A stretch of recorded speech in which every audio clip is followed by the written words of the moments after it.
Hello, and welcome to Calming the Chaos, where we present tips, tools, and techniques to help you find peace in a chaotic world. I'm your host, Tracy Kenela, licensed mental health counselor at Lokahi Counseling. This channel and the Calming the Chaos podcast is for those who want self-help and education. It's not a substitute for counseling or psychotherapy. So if you like the information, please subscribe to my channel and share it with your friends. Thanks so much for listening. And now, let the chaos begin.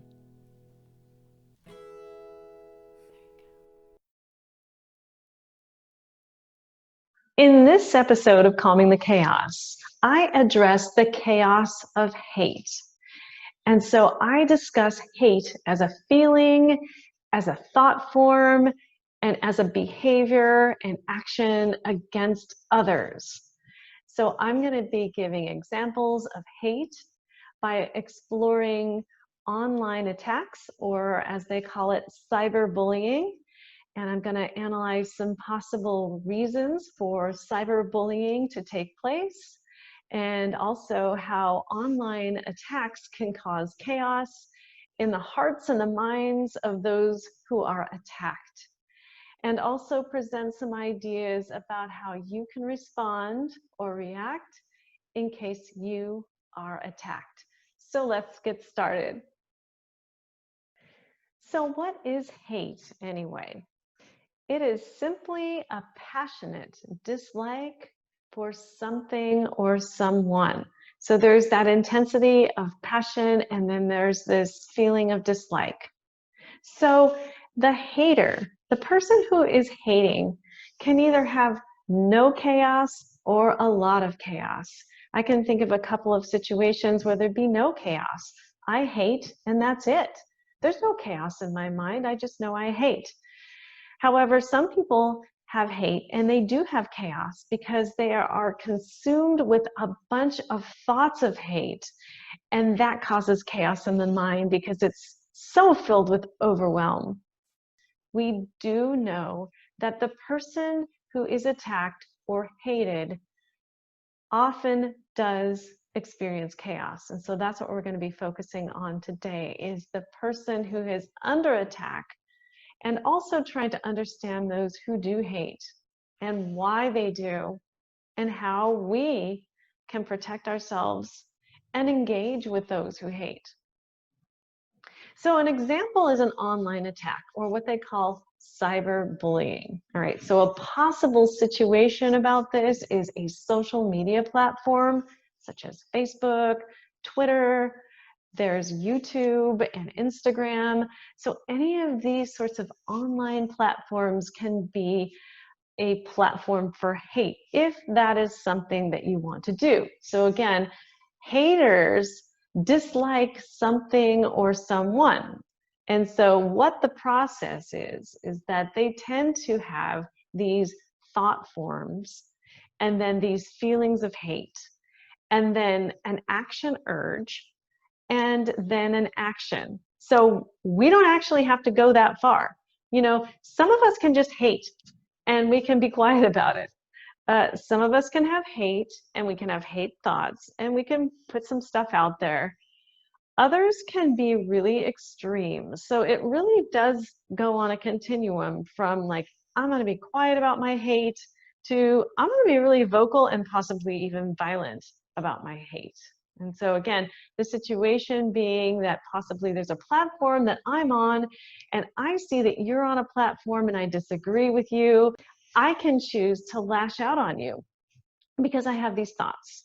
So an example of one sort of thought is, I disagree with your viewpoint, and so I hate you. All right. Another thought is, I hate you, and I hate everybody who likes you. So then they're sort of building their hate platform against a lot of other people, right? So example number 3 is, I hate you, and you need to be taught a lesson or to be set straight. All right.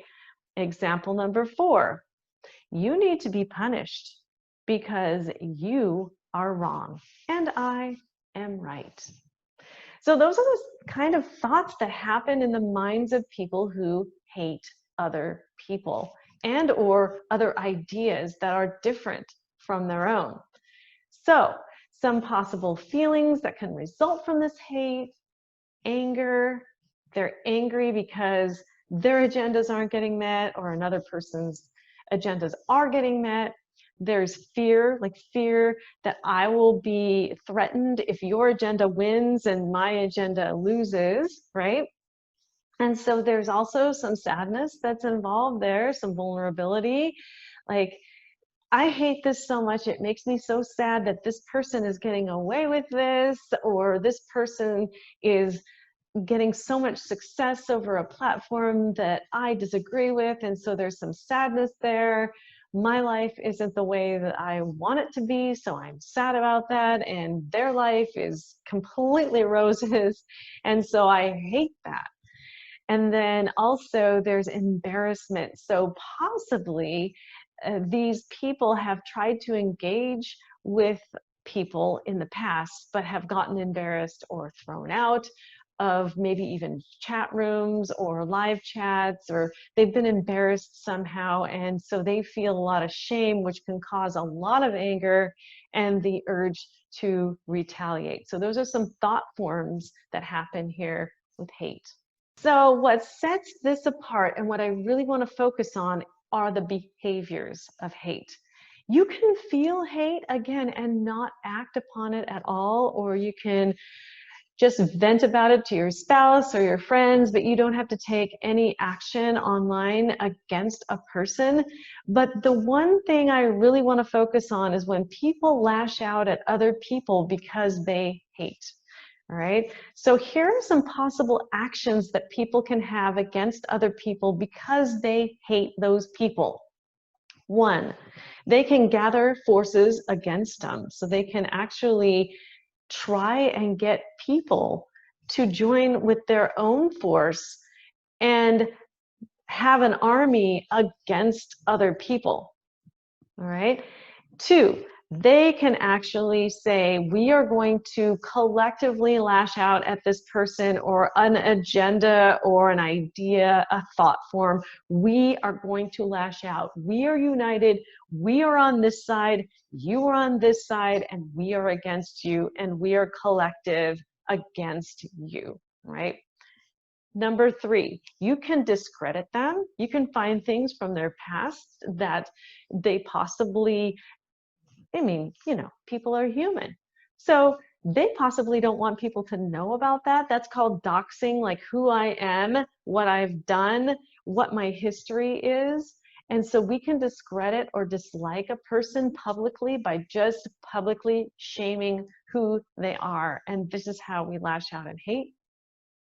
Number four is name calling. We can just try and make up names, and some of them are quite creative, I must say, and a lot of people find them humorous, but name calling is a huge thing in our culture today that we do. We just call people names, and that is a way to discredit, shame, and attack people online.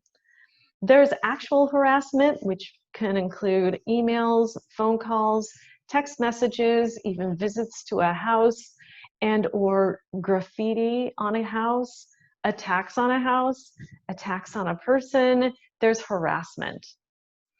There's violence, violent crimes. They can commit violent crimes against you, even though you're just a person with a platform and an idea or a thought form or something you're trying to put out there that is uniquely you, and people can actually be violent towards you.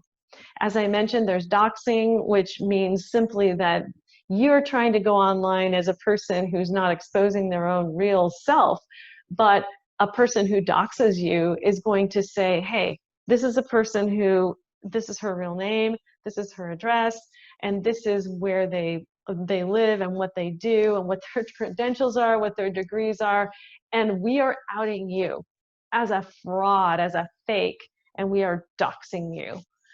And so that's a real aggressive attack against the person's character. Okay, so this is number 7. There could be disturbances in live streams. So if you are enjoying interacting with a creator on a live stream video, and then all of a sudden somebody just sort of crashes your party, that is a chat disturbance or something of that nature, then that is another way that there can be an attack against you and your platform or whatever you're standing for or whatever you're saying.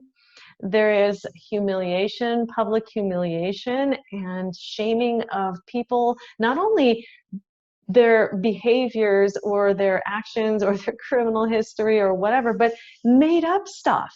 They make up stuff so that they can humiliate you because they don't want you around anymore. Why? Because they don't agree with your agenda. They have their agendas. So this is going to go a little bit more into detail when I start to explain the psyche of some of these people, because I do want to understand them, even though I believe what they do is very damaging. And then finally, we talk about lawsuits. There are people who actually take legal action against a person who they don't agree with, and they really take it to the nth degree, and they will make a legal claim against them, possibly ruining their lives and income. The person that they're attacking might suffer financial or physical or reputational damage. So people will try to do these sorts of things to damage the people that they hate. So what is going on here with people who hate? You know, I think about having a peaceful planet and how that would be great, but I know that that's never going to happen. And I love a really healthy debate. People have different opinions, and I think that's awesome. And we should be able to express them all. And yet with these attacks that are going on, I have to wonder what might be going on from a mental health perspective when people actually act out on their hate. So here are some things that could be going on. One, people truly believe that there is an injustice and that they need to help correct the injustice. So for an example, I believe that we should all wear masks in public, and everybody who does not wear a mask in public should be shamed, and that is my agenda, and I'm going to fix it. I really truly believe this, and I'm going to fix it. All right? So another thing that you can do to understand these sorts of people is that they could have some unresolved mental health issues such as anger, possibly be delusional, or have lack of impulse control. And so you really do need to try and understand that some of these people may have mental health conditions. Not all, and I'm not diagnosing anybody, but I do believe that sometimes we do have those people who have not received any counseling or therapy for some unresolved issues that they have, and then they act out on other people.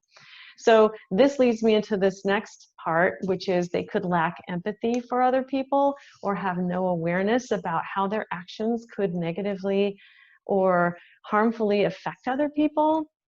They could actually be directing their anger at other people when they actually have anger at themselves and their own lives. They're dissatisfied with their own lives, so they feel like they can misdirect that anger. They don't do this consciously, but they know that there needs to be a place for their anger, so they direct it at somebody or something else. It's called projection. They hate their own lives, and they project that hate onto other people. They project that energy onto other people. They could have envy or jealousy. So those two are completely different, although they're sort of the same. Envy is when you want something that somebody else has, and jealousy is when you have something and it's threatened to be taken away and you don't want it to be taken away. So envy means that, oh wow, you're so successful on YouTube. I really envy you.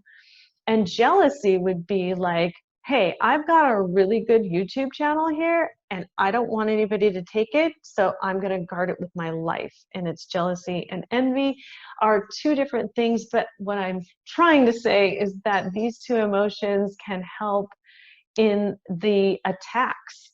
If I have envy or if I have jealousy, I may be more likely to attack other people if I feel like they have something I want or if they're going to take something away that I have. okay? So then there could be those people who really do like the drama and the chaos. Now, I've known several coworkers in my past who have actually admitted to me, I love chaos. Some people love it. Others, like myself, I don't like it because it makes me uncomfortable and even more anxious than I normally am. But there are people who like the drama. They could actually even be addicted to chaos. So more on this after my interview this week with Dwayne Osterland of www.theaddictedmind.com. We're going to be talking about the possibility that people can be addicted to chaos. So stay tuned for that. Also, people who attack other people in hate, they just don't see any view but their own. It's kind of like the horse with the blinders on, right? As opposed to a more broad view to where it's like, oh yeah, I can see that possibility or this possibility or this possibility. Those who hate typically have like, no, this is the way it is. Anything else is wrong. I am right. All right. And they could also have, this is another thing, authority issues, problems with people, problems with laws, problems with rules that are designed to keep us safe. Like going back to the mask examples, we may think, oh, let's see, I don't want to wear a mask in public because somebody's telling me to. I think I don't want to. I think I'm not going to. Go ahead and find me. See if I care. Some people may just have inherent authority issues or agendas against these sorts of things. It's great to have agendas. It's great to have viewpoints. And when you act out against other people, especially in a time of pandemic and not wearing a mask, it's almost like telling people, I don't care about you. I'm going to go about my business and not really care if I've been exposed to a virus. I'm going to just go ahead and breathe the air and not protect you from me. In my mind, wearing a mask in public is my way of showing you I care about you and I want to protect you from anything that I might have been exposed to. Anybody else who chooses not to wear a mask, I really do respect their agendas, even though I don't maybe agree with them, but I still love them and I still respect their agendas. All right, so lastly, these people could have been hurt by past trauma. And so these people may have been wounded and traumatized. And so now they're just acting on what they know and they're lashing out in the same way. So understanding them within the context of who they are and what they are doesn't mean I have to like them or what they do, but I do understand, and I did want to say some things about what could be going on in these situations with them. Some of the positive traits of people who hate. That kind of rhymes. I'm a poet and I didn't know it. Some of the positive things about them is that they're creative. They actually do have an agenda that they're passionate about and do stand for truth, fairness, and justice as they see it. And I think that people on both sides stand for that. It's just that as they see it as one way and as we see it as another way, and it causes a divide whereas I think it would be better is if we all stood for truth, justice, and we're able to respectfully disagree about how we see it. So also some positive sort of traits about people who hate are that they're often humorous and creative when they attack.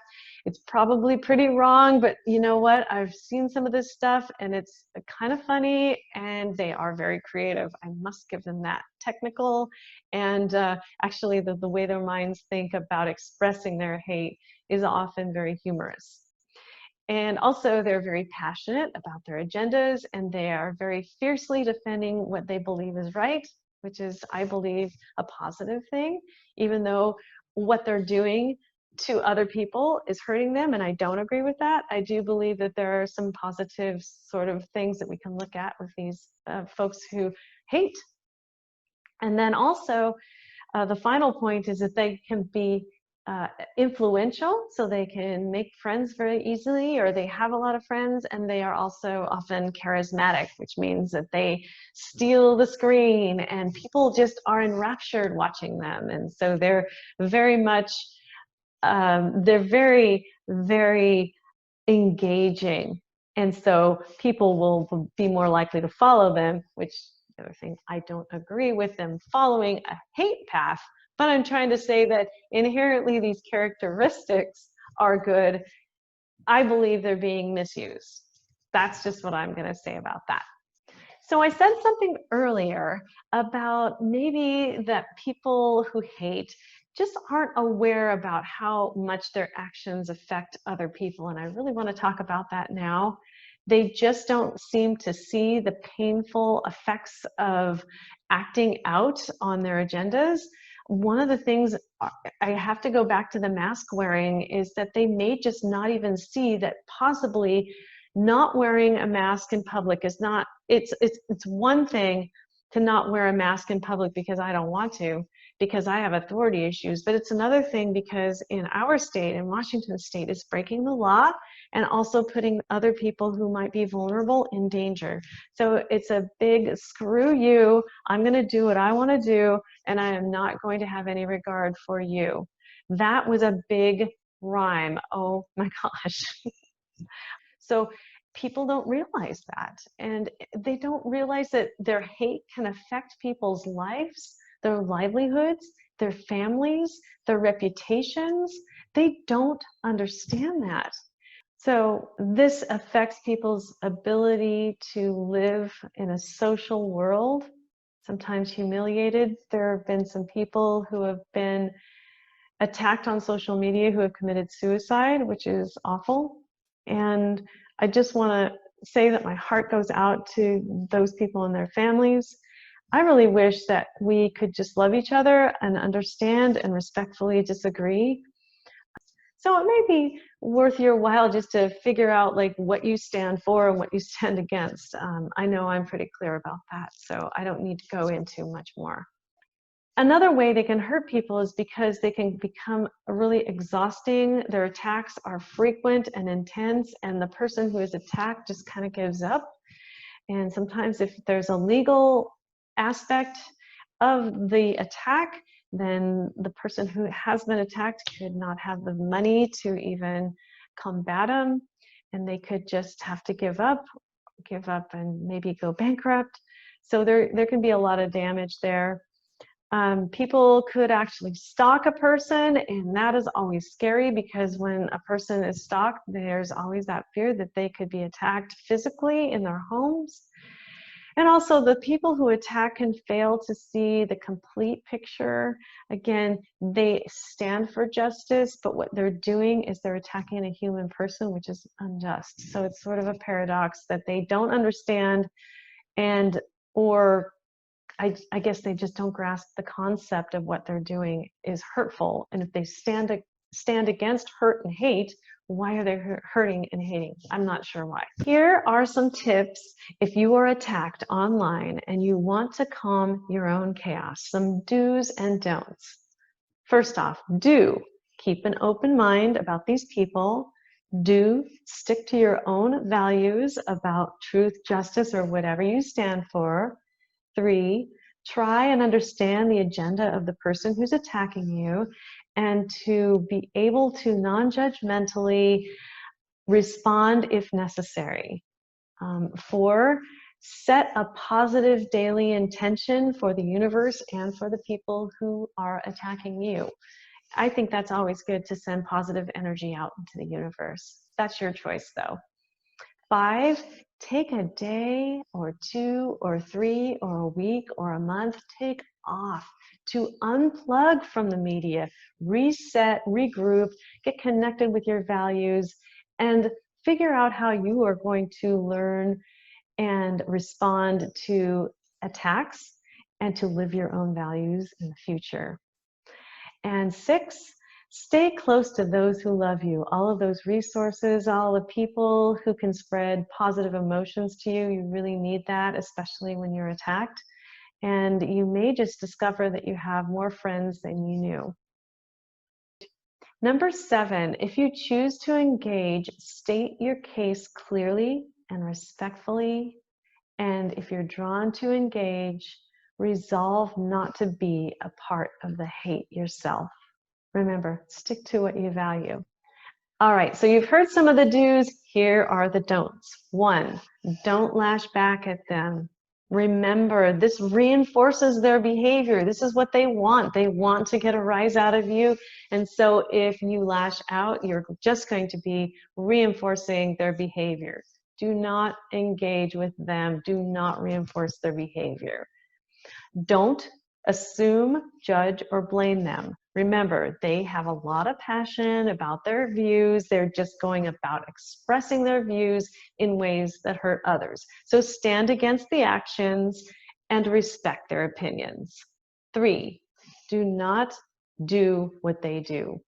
Again, if you stand for love, if you stand for peace, if you stand for understanding and acceptance and openness, you'll need to be very clear about what you stand for and do that. Do not go with what they do. Number 4, do not get obsessed with what they're doing and try to find out little nuggets of what they're doing and go to the complete history. And then all of a sudden, a whole day has gone by and you've missed this beautiful outside sunny weather, or you've missed engaging with your home or your family or your cats, or you've missed out on a day of work. Please do not get obsessed by these things. Learn to let them go. And then 5, just do not do things reactively or hastily or unclearly. This leads into number 6, which is do not respond under the influence of drugs and alcohol. Believe you me, you will regret it the next day. Number 7, do not lay down and take it. Choose your battles wisely. Choose when to engage, and engage without hurting yourself, without hurting other people, without damaging property, without breaking any laws or getting arrested.